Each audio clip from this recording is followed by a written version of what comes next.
When Julie Lewis McMillan and Spencer Penrose arrived separately in the Pikes Peak region around the turn of the 20th century, they were drawn here by the two major reasons that so many others came. One was a health seeker, and the other came seeking a fortune in real estate and mining. Julie, a beautiful, privileged young wife and mother of two, came with hopes of a respite or a cure for her husband's tuberculosis. Sadly, Julie's husband died, his name was Jim, died in 1902, and a month later, her son died also. Spencer, known as a womanizer and an adventurer, and seemingly unable to measure up to his hugely successful older brothers, came to partner with his friend Charles Tutt in Cripple Creek Real Estate and Mining Ventures. Ultimately, he became the personification of a bigwig, founding or holding major interest in as many as 21 enterprises in the region. Fortunately, Julie's luck turned. She met and married Spencer. Following their marriage in 1906, the Penroses, while wealthy socialites, also poured their wealth into creating many of the institutions and landmarks that make Colorado Springs and the region a vibrant and beautiful place that it is today, becoming themselves the personification of visionary benefactors. They left for us as a legacy so many things, including, as you've heard earlier, many of these things, the Broadmoor Hotel, the Pikes Peak Highway, the Cheyenne Mountain Zoo. They were the founders of the Pikes Peak Hill Climb. They provided financial support for many local institutions, including the Cheyenne Mountain Zoo, the Colorado Springs Fine Arts Center, the Central City Opera, the Pikes Peak Highway, and the Fountain Valley School. And very, very significantly, in 1937, they founded the El Pomar Foundation, which today continues to give more than $20 million annually to nonprofits.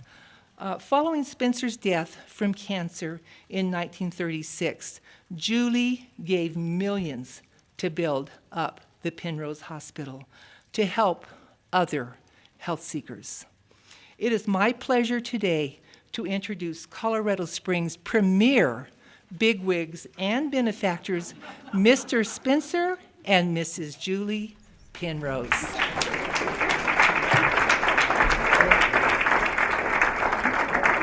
Thank you. Thank you, Chris. Thank you. We appreciate all those kind words and all those things you talked about. You know, were very nice. But ladies and gentlemen, I would like to use this time today to address to you some very important words on perhaps the worst idea ever spawned in the New World, and that is prohibition. Excuse me. What? Excuse me, dear. I don't think these people want to hear about prohibition No, now. no, this is an important topic that they need to hear about and learn about so that they can vote against it. But they already have. They already have what? Repealed prohibition.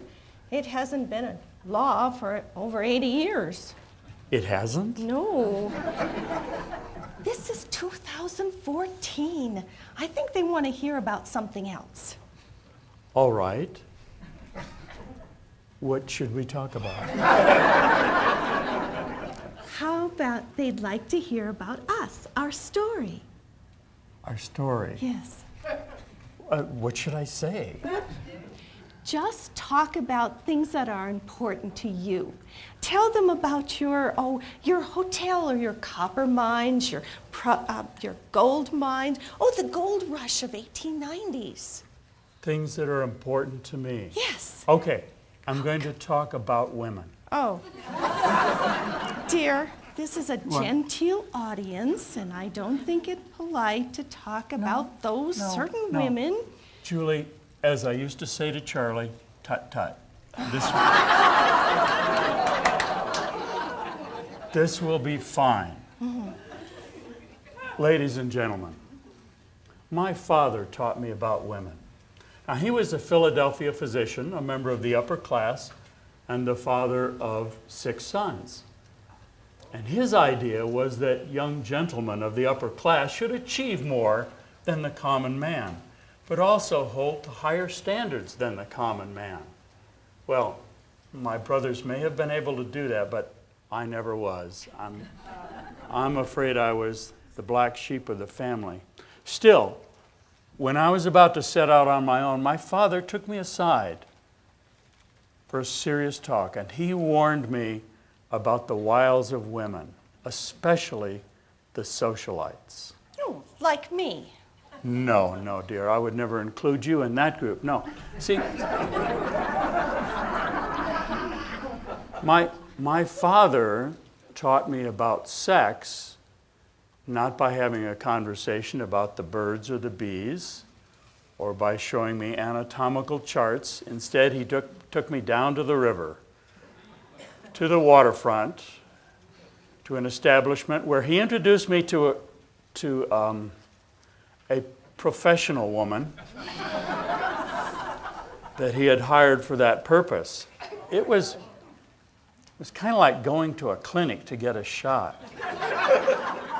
As a matter of fact, inoculation was the great scientific discovery of my father's generation.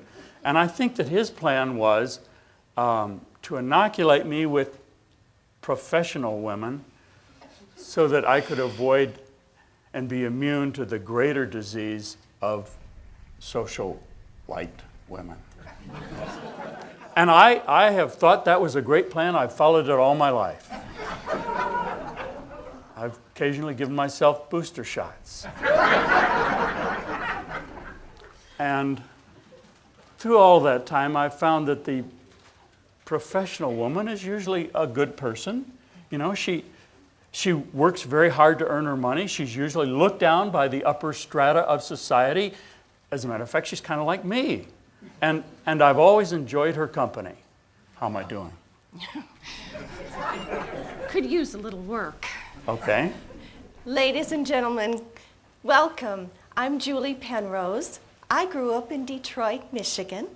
My father was the director of the Detroit National Bank, as well as he had been the mayor of Detroit. I come from a mostly Catholic family, and my mother and father had 13 children, although 5 of them died in infancy. They loved us dearly. Mother and father sent me to Boston for my finishing school, and from there I went to Europe for my grand tour. Oh, the wonderful things that I saw there. But I did miss my sweetheart, James McMillan. He was kind of like the boy next door, and his father was the U.S. Senator for Michigan. When I returned from Europe, James had graduated from Yale University and had a promising legal career ahead of him. Like 3 of my older brothers, I went to Harvard, where I earned a degree in engineering, just barely.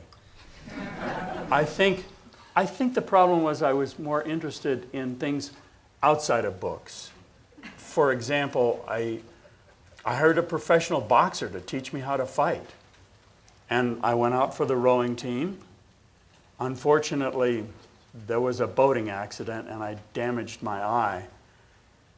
And after I got out of the infirmary, I could still see out of the eye, but it was painful. So since that time, I have never read for pleasure. I've always found other diversions for the evening. Really, dear? James and I were married June 18th, 1890, and we built a wonderful life together with 2 beautiful children, Gladys and Jimmy. Then the Spanish-American War came, and James was called away. Well, after Harvard, I went west to seek my fortune. I prospected for gold in Mexico. I didn't find any gold, got into some terrific bar fights. I bought into a mercantile store in Las Cruces, New Mexico. Not much usually happens in Las Cruces, so after a couple of years I got bored and sold out my interest. There was a deal for a cement plant. It didn't quite work out. There were plans for real estate, but I really lost interest. And finally, my older brother Dick suggested that I come to Colorado Springs because they had recently found gold, and I could work with an old friend of mine, Charlie Tutt from Philadelphia. He was here. So I arrived by train in, I think it was December of '92. Charlie picked me up from the station. He took me over to his office on Pikes Peak Avenue. He opened the books, and he began to talk about all his plans for various real estate deals. Now, Charlie was a man who could spend hours going through facts and figures and columns of numbers, but I never could. I got fairly restless. Actually, I was kind of hoping I could find a drink. Now, unfortunately, Colorado Springs then was a dry town, and thus leading the nation in the utter idiocy of prohibition.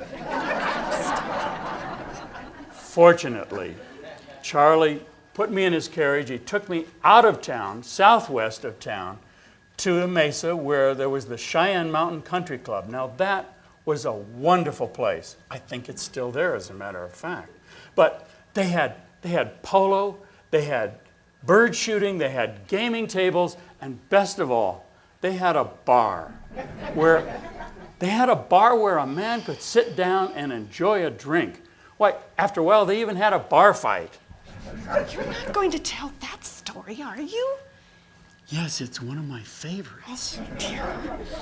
Yeah, two polo players came in, big guy and a little guy. And they were having an argument, and the little guy was giving a lot of lip to the big guy, who didn't say anything till all of a sudden he hauled off and popped the little guy and knocked him down. Well, I drained my drink. First rule of bar fighting, never leave unfinished liquor behind. I drained my drink. I grabbed the big guy, gave him a 1-2 combination, knocked him through the French doors and out onto the veranda.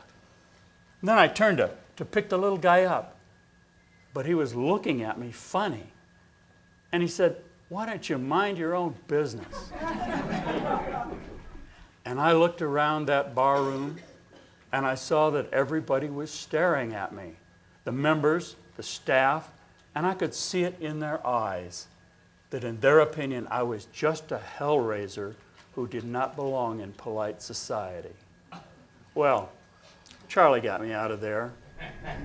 He offered to pay Portalis for the damages, took me outside, tried to make a joke of it, but I just sat there in his carriage and I could feel the heat rising in my face. And I knew one thing. I might be a hellraiser, but I was going to prove to all of them that I could do things they couldn't. You certainly have, dear. Yes, I have. Charlie and I moved our operation up to Cripple Creek. And that's where I learned that if a man is willing to work hard, is not afraid to get his hands dirty, can use his fists, can impose his will on men and nature, then you can make a lot of money. And in 2 years, we owned tracts of real estate, a producing gold mine, and 2 small ore mills. We were millionaires. James was stricken with malaria while being a quartermaster in Cuba during the Spanish-American War. And then he contracted tuberculosis. When James came home, he tried to go back to his legal practice, but he couldn't. He was an invalid. So we contacted doctors, and they said that we had to move to better climate. So in 1900, we moved to 30 West Dale Street in Colorado Springs. Now, it was 1896 when we decided to build a bigger ore processing mill. We built, down here near Colorado City, we built the Colorado-Philadelphia processing mill, and I moved down to run that operation. Unfortunately, as an eligible bachelor, I was expected to attend parties, and that was a problem. Don't get me wrong, I like parties, especially when I can plan them. I love costumes, exotic animals, cookouts, and lots of booze. But when other people plan parties. It's usually formal wear, small talk, and small liquor. Although James tried every available treatment, nothing worked. And then what's worse, in April 3rd, 1902, my son Jimmy, he became ill, feverish, and complained of a stomach ache. The doctors could do nothing. Jimmy died. It was as though my whole life stopped, and Jimmy's death was too much for James. In his weakened condition, he died May 9th. Gladys and I returned to Detroit for the funerals, and I tried to stay there, but I couldn't. Oh, there were too many memories. And if it hadn't been for Gladys and my renewed support in the Catholic Church, I might have followed James to the grave.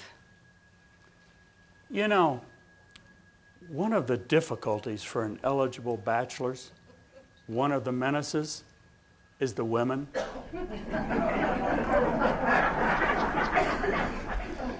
The socialites. I mean, they're always circling around, trying out their wiles. They're just like a pack of wolves, trying to cut a stag out of the herd so they can close in for the kill. Thank you, dear.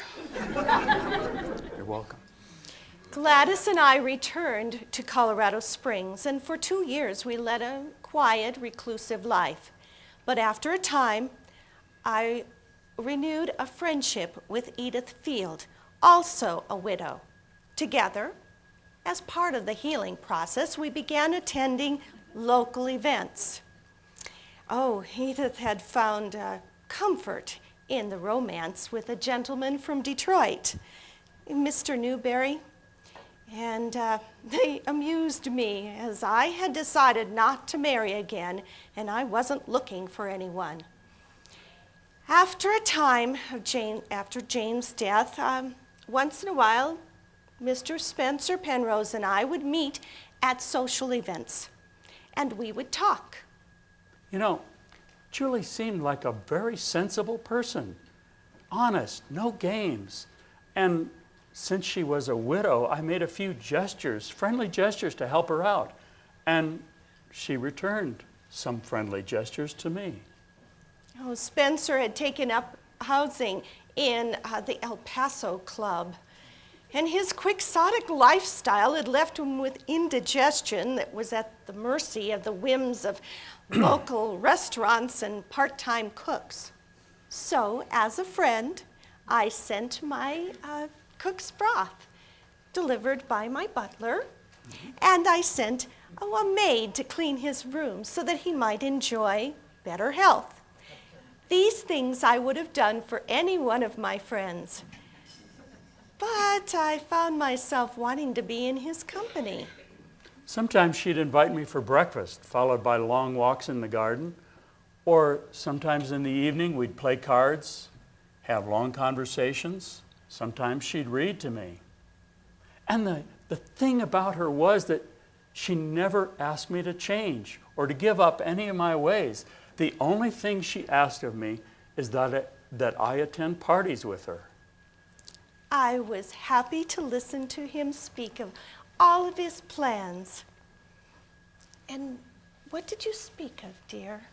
Well, I was talking about, the various businesses that I was going to go into. But what I found is that I did not really mind going to parties with Julie, because all I had to do was say hello, shake hands, and stand back while she handled the small talk.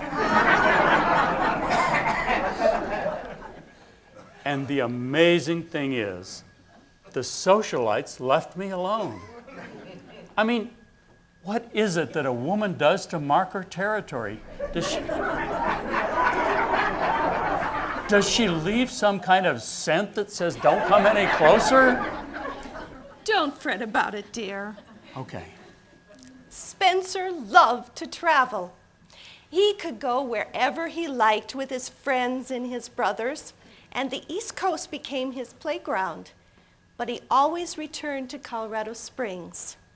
And when he came back, we would visit and talk about where he'd gone and what he'd done.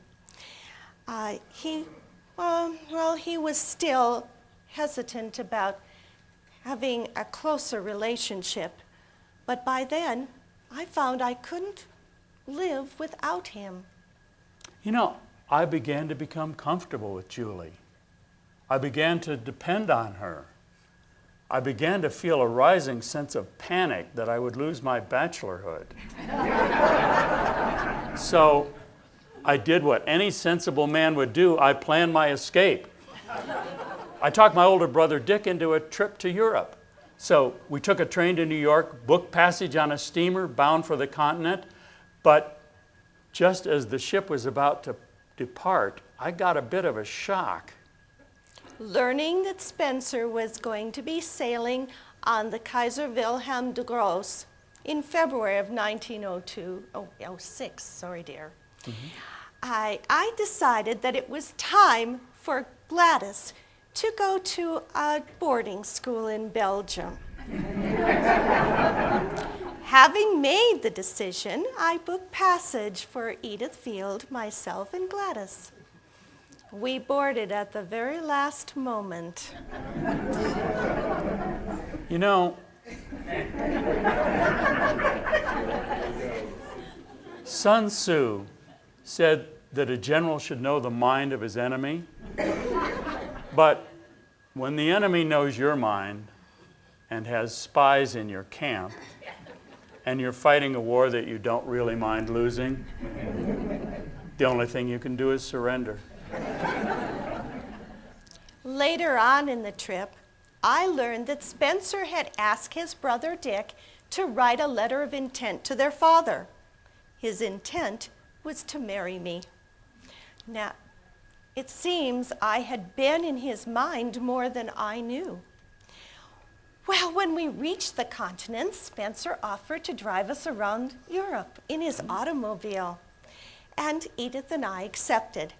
We spent about a month at the Hotel Roule in Nice.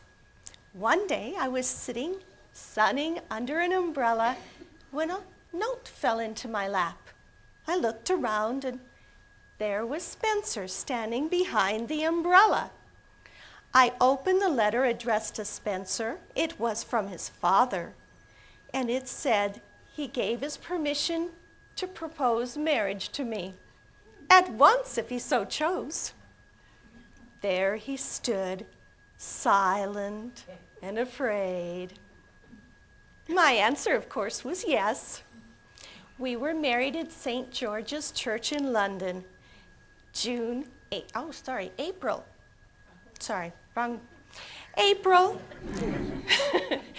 26, 1906. So I moved into Julie's house on Dale Street, but I was not ready to settle down to a tranquil life. His experience with mining had left him untold wealth, and he needed no more. But Spencer had a drive to succeed that most men would have just sat back and enjoyed their wealth. Yeah, I, of course, had investments in gold mines, copper mines in Utah, but I wanted to improve the local economy. So I invested in a process to turn Kansas beets into Colorado sugar. I bought a ranch where we could improve the bloodlines of cattle. I built an orchard south of here with canals for irrigation and a railroad spur to haul the produce away and a little town to go with it. And those people in that town, they were kind enough to name it Penrose. I spent 2 years teaching Speck that there was more to life than contracts and mining. I introduced him to the gentler side of life and the joys of giving to others. We traveled all around the world together and saw beautiful things. Spencer would talk to me about his business, and he expected replies, and he honored my views. Oh, these things, it was wonderful. And by the time your father died in 1908, Spencer had matured and grown, and he no longer felt the need to compete for his father's love. In addition to all those businesses, I was still fascinated with this mesa on the southwest side of town, where the Cheyenne Mountain Country Club, it was still there, but Portales had also built a casino that had long since gone bankrupt, and it was hardly being used. So I thought, I bought the casino, I bought 400 acres of land to go with it, and my idea was that I could boost the economy and make a little money from the upper crust by giving them a hotel as fine as anything in Europe or America. With his newfound feeling of success, Spencer began the grand dream. It was the birth of the Broadmoor Hotel. We, 1916, we started work on the hotel. Julie and I bought a home from the estate of the Potters. We added a second story to it, and we named it El Pomar, after the apple orchard in which it was situated.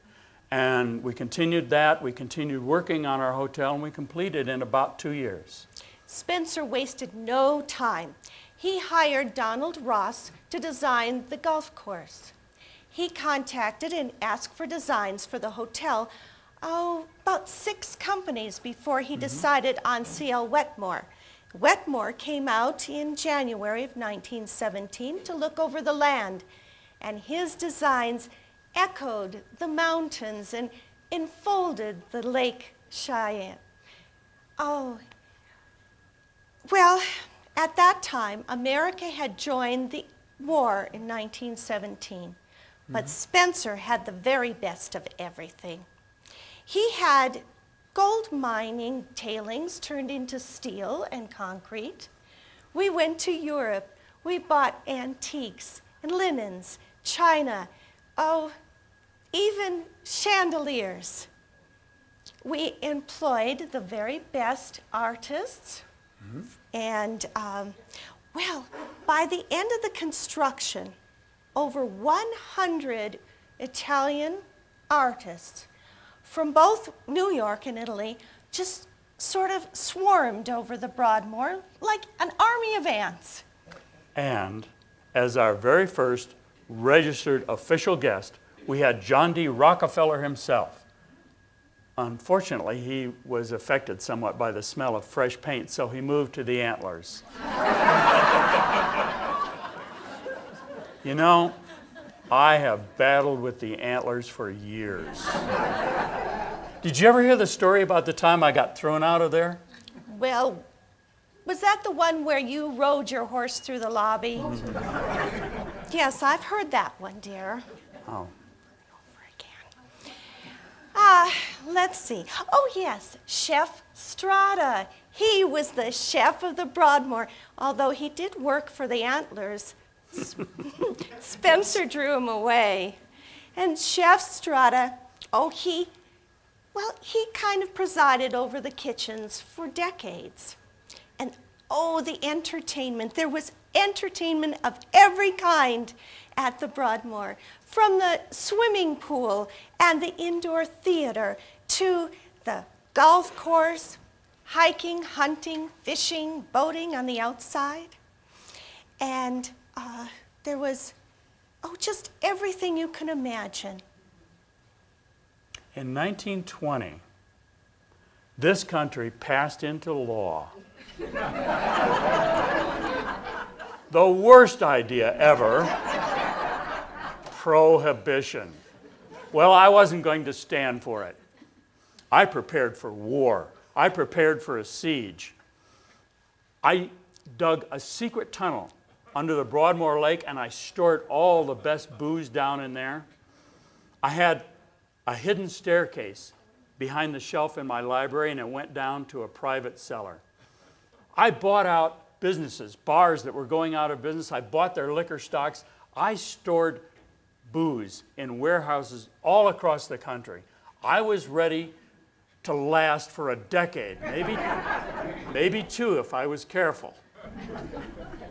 And I became the chairman of the American Liberty League, and I traveled all over the country speaking out against prohibition. In October 1929, with the stock market crash, many dreams died. Spencer and I had not invested in the stock market as much as many, so we were more secure than most. But those who used to come for vacations couldn't afford it. So in 1930, 1931, there were staff cuts. Some were only working for tips and were only there when guests were there. In 1932, Spencer bought the Broadmoor out of receivership and became sole owner. He closed down most of the hotel, but he kept the main open, as well as the Colonial Club for his friends and locals. One bright spot in the Depression, 1933, prohibition was repealed. So my friends and I got all the remaining stocks out of the tunnel under the lake, and we drank them up. You know, I think those bottles are still there on the wall outside the tavern. The worst was the winter of 1935, when almost everything was closed. Even Chef Strada had to, he had to go find work elsewhere until the Broadmoor opened again, June 1st, 1936. It never closed again. You know, in the 20s, we added a third story to El Pomar, and my office is up there. And my office window looks south at Cheyenne Mountain, and I can see there is a long ridge there leading up to a flat spot up above. So I'm thinking I'm going to build a bell tower up there to hold our last remains. I'm going to call it the Spencer Penrose Shrine of the Sun. Excuse me, dear. What? Remember sin of pride? Oh, yes. Okay. How about if we name it after somebody I know? We'll name it after my good friend, the late Will Rogers. Oh, that's a wonderful idea, dear. Okay, good. Yes. Walking through the halls of the Broadmoor today, you can see Spencer's dreams come true. The paintings, pottery, glassware, artistic designs, these are all dreams incarnate, and I fervently hope they are here for eons to come. In the meantime, I have my businesses, I have my home, I have my Julie. She brings me peace, and life is good. Yes, it is. Thank you, ladies and gentlemen, for coming to our town.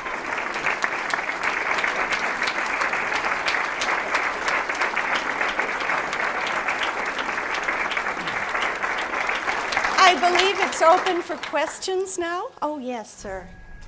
I believe your 30 West Dale was turned into the Fine Arts Center. Yes, it first housed some of the artwork because we just had no more space.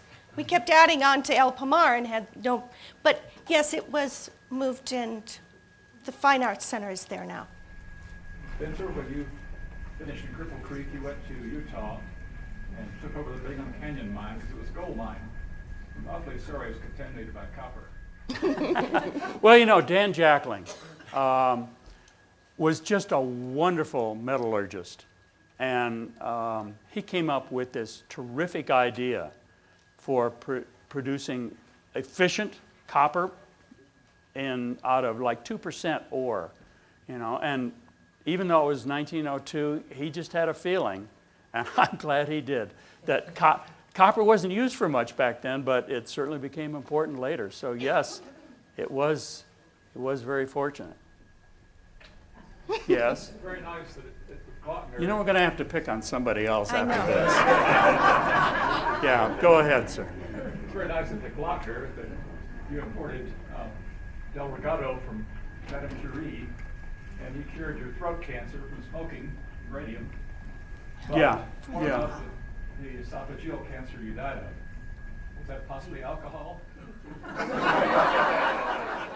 The lady right here had a question. Oh, excuse me, Mr. Penrose, I was hoping that you would answer his question.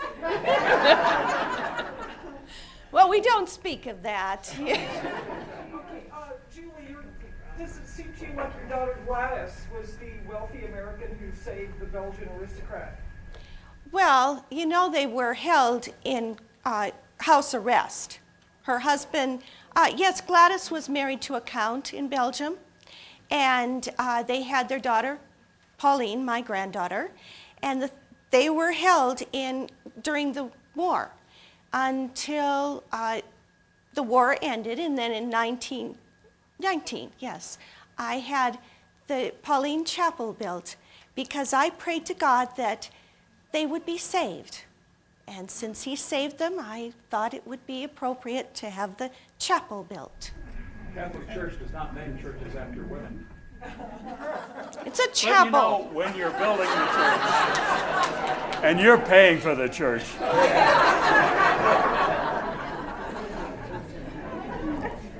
Question over here. Did I hear you say that during World War I, you purposely went to Europe to buy linens and china and Yes, a pool party? it was fun. No, it was the only way to actually bring things over because so many of the ships were being attacked. See, what's wrong with that? Any other question back there? Did you guys travel to Hawaii? Did I hear you say that earlier? No, I don't remember going to Hawaii. We went all over the world, though. We might have. And I'm supposed to be the drinker. Yes, sir. I particularly liked Italy and France. I've heard that there's a third person buried in the Will Rogers Shrine of the Sun. Well, it's not Will. He's in Oklahoma. Oh, you know, I'm getting thirsty. I'm thinking maybe one more question. Yes, sir. Ma'am. Oh, sorry. My angle, it looked like the man in front. Yes, ma'am. I would like to know a little more about your relationship with Will Rogers. How did you meet him? How did your friendship develop? Well, you know, I actually he liked to travel around and stay. It was a frequent guest at the Broadmoor. I had a lot of friends, famous friends, staying at the Broadmoor. Jack Dempsey, for example. His actual name was Harrison. But he did perform He at the honeymooned. Broadmoor. He honeymooned at the, well, we had him training there for one of his fights, but I think all the publicity and all the questions and everything bothered him. He went somewhere else. But he did come back for his honeymoon, and he stayed at the lodge, the hunting lodge on top of Cheyenne Mountain. So I've had a lot of famous friends, and Will, of course, was a good one. So, yes, ma'am? What are your thoughts on the lodge on top of Cheyenne Mountain being demolished? They demolished the lodge? As long as they don't demolish the cooking club. Okay? As long as they do that, but I think they're going to, I've heard stories they're going to rebuild it. So, so that's a good thing. Yes, ma'am? Did either of you keep diaries? I mean, is there anything that we could read? Well, in Denver, in the library, it's in the university library, I believe, you'll find diaries of mine, but you'll not find them very interesting. It mostly takes care of the daily linens, changing the linens, what's in the linen closets, that sort of thing. I really didn't seem to like to write about my daily life much, although I'm sure the Broadmoor has a few. Maybe they can be convinced to release some of them for you. I've got the bottles. I left those behind. Yes, sir. What inspired you to ride your horse into the Emperor's lobby? Any events leading up to that? You know, sir, that is a wonderful story, but nobody can prove it. And I would like to keep it that way. Oh, Okay, I think we're done. Oh, there's just one more. Mr. Penrose, what do you think about the Broadmoor becoming the title sponsor of the Pikes Peak Hill Climb this year? Well, that was my, That was his idea. yeah, the Pikes Peak Hill Climb was my idea, you know, because I wanted to promote the area. Yeah. You know, there had been the stage road there and everything, but we built that highway, and to promote it, bring people from all over, and I think it has been a success. They have even invited me to speak at some of the recent races, so we're always happy to do that. Well, I think that's about it, so thank you very much.